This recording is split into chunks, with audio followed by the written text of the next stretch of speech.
সুড়ঙ্গ 2 নিয়ে আমি ভীষণ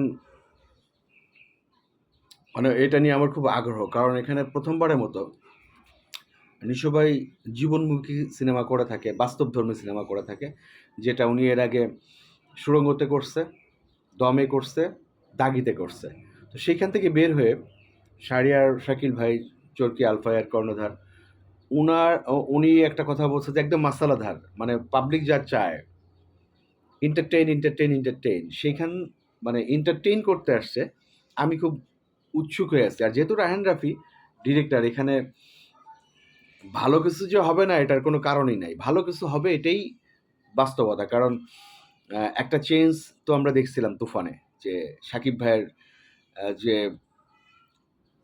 চেঞ্জটা 'তুফানে' মানে একটা গ্যাংস্টার লুক, তো সেটা কিন্তু আমরা দেখছিলাম 'তুফানে'। তো নিশ্চয়ই রাফি ভাই এবং আফরান নিশো ভাই এক হয়ে যেটা করবে এটা ব্লাস্ট করবে।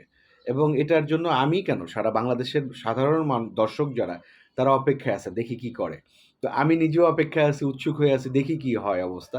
তো মাসালাদার সিনেমা, মানে জীবনধর্মী সিনেমার বাইরে পুরোপুরি বাণিজ্যিক ঘরানার সিনেমায় আফরান নিশো ভাই কি করে এটা দেখার জন্য আমি নিজেই অপেক্ষায় আছি। ভক্তদের কি বলবো আরকি। শুভকামনা সবসময়। এবং রায়হান রাফি পরীক্ষিত ডিরেক্টর এবং আ আর্টিস্ট বলতে গেলে আমি এটা একবার না একাধিকবার বলছি যে হচ্ছে ওয়ান অফ দ্য বেস্ট বাংলাদেশের আর্টিস্ট। এটা আমি সবসময় বলি। আর নিন্দুকেরা বলে যে, "ভাই আপনি উনাকে নিয়ে পোস্ট দিচ্ছেন। আপনাকে না বাদ দিছে ভাই, আমার জন্য বাদ দেয় নাই।" উনি অবশ্যই উনার ভুল বুঝতে পারবে বা বুঝতে পারছে। উনি আমার জন্য বাদ দেয় নাই। উনি ভাইয়াকে নিয়ে একটা কমেন্ট পাস করছিল উনার ক্যারিয়ারের ১ম দিকে। যেটা বুঝে হোক না বুঝে হোক এটাতে কাভার দেওয়ার জন্য অনেক চেষ্টা করছে। মেরিল ১ম আলোতে উনি যে এক্টিভিটিস করছে, এটা আসলে আমি হলে করতাম না।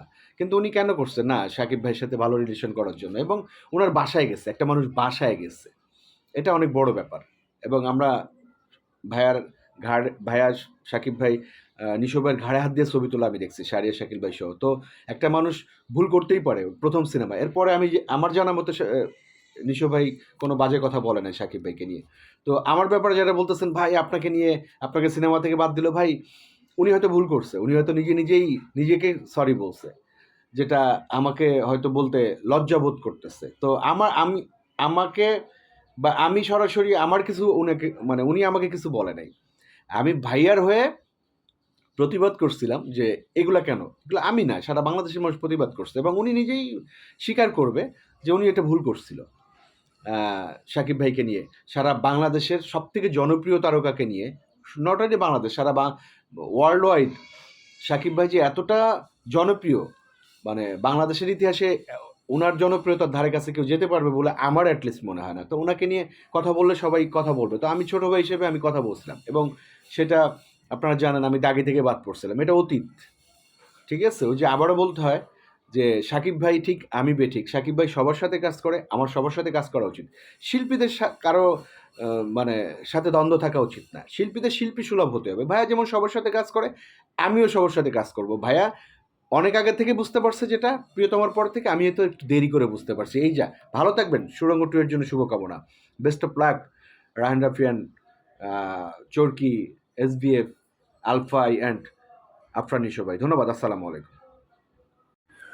ফাইনালি সুড়ঙ্গ 2 র ঘোষণা চলে আসলো। সবাই উৎসুক ছিল যে আসলে তাণ্ডব 2 না সুড়ঙ্গ 2 না হচ্ছে তুফান 2 আসতেছে। তো এখানে একদম ডিক্লারেশন আসলো আলফাই, চরকি এবং এসবিএফ থেকে, এবং রাফি ভাইয়ের ওয়ালেও দিল। এখানে একটা ইন্টারেস্টিং ব্যাপার হচ্ছে মিখাইল ক্যারেক্টারটা আসবে কিনা, কারণ সুড়ঙ্গ হচ্ছে মেইন প্রোটাগনিস্ট বা মেইন আর্টিস্ট হচ্ছে, কেন্দ্রীয় চরিত্র হচ্ছে নিশো ভাই। তো নিশো ভাই কেন্দ্রীয় চরিত্র থাকলে সেই সিনেমায় শাকিব ভাই ক্যামিও দেবে কিনা, এটা একটা ব্যাপার। তবে আমি খুব ইন্টারেস্ট ফিল করতেছি বিকজ ঈদের বাইরে একটা ভালো মানের সিনেমা আসবে এবং রায়হান রাফি পরীক্ষিত। এটা ওনার পরাণ বলেন বা পোড়ামন 2 বলেন অথবা তুফান কিংবা তাণ্ডব, এগুলো সব পরীক্ষিত। উনি লাস্ট প্রেশার কুকার আসলো ওনার, উনি পরীক্ষিত একজন ডিরেক্টর। বাট আমি খুব উৎসুক হয়ে আছি যে মিখাইল ক্যারেক্টারটা যে আসবে কিনা, কারণ মিখাইল ক্যারেক্টারটা খুবই প্রয়োজন। মিখাইল ক্যারেক্টারটা না আসলে সুড়ঙ্গ টু কীভাবে পূর্ণতা পাবে সেটা নিয়ে আমি আসলে ধোঁয়াশার ভিতরে আছি। যদিও ডিরেক্টর চাইলে বিভিন্ন ধরনের ক্যামিও করে বা বিভিন্ন টাইপের ইয়ে করে গল্পটা সাজাতে পারেন, বাট মিখাইল ক্যারেক্টারটা আসলে খুবই গুরুত্বপূর্ণ এবং আসা উচিত। যদিও ভাইয়া তার এই মুহূর্তে ক্যারিয়ারের এই পর্যায়ে উনি কোনো সিনেমার জন্য উনি হচ্ছে ক্যামিও দিবেন কিনা এটা নিয়ে আমি যথেষ্ট সন্দিহান, বাট সুড়ঙ্গ টু এর জন্য শুভকামনা। বিকজ এখানে একজন ভালো পরিচালক, আলফায়ে চরকি বা এসডিএফ এর মতো প্রতিষ্ঠান জড়িত, ভালো কিছু আসতেছে এটা ধরে নিতে পারি আমরা, এবং ঈদের বাইরে একটা মানে নতুন উৎসব শুরু হবে। ধন্যবাদ।